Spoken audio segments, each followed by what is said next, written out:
د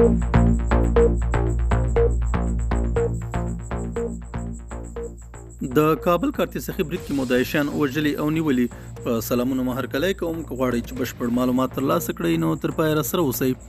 په افغانستان کې د طالبانو حکومت وایي د کابل کارتسخي سیمه کې تېره ورځ چهارشنبه د اسلامي دولت داعش نومې ډلې پر یوه ځاله برید کړی چې 4 کسان یې پکې وژلي او یو یې ژوندی نیول شوی دی. د طالبانو یو ویاند ذبیح الله مجاهد په ټویټر لیکلي دغو داعش وسلوالو غوښتل چې له یاد مرکزه پر هغو شیعه وګړو برید وکړي چې د محرم په ورځو کې د کارتسخي زیارت کې راټولیږي او شمیر یې زرګونو ته رسیږي. له بله خوا کابل کې د طالبانو د استخباراتو ریاست ویلي د داعش نیول شوی کس دې ډلې ته د استوګنې وسلو پیر او نورې اسانتیاوې برابرولې. طالبانو د نیول شوي داعش یو ویډیو خپره کړې او ورسره یې لیکلي دي چې دې سړي بهر ته د داعشیانو د ایستلو مسؤلیت درلود.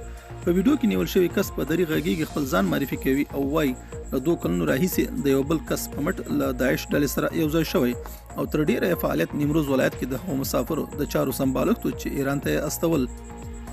د یوې شاوخوا 10 کسان ایران ته رسولي او له هغه ځایه ترکیې ته استولي دي. کابل کې دا برید 3 ورځې وروسته تر هغه وشو چې د کابل په زړه کې د القاعده شبکې مشر ایمن الظواهري د امریکا CIA ډرون په یو برید کې په نښه ووژل شو. دا زموږ نننی چمتو شوی مطلب. تر بیا ښه وخت او ښې چارې.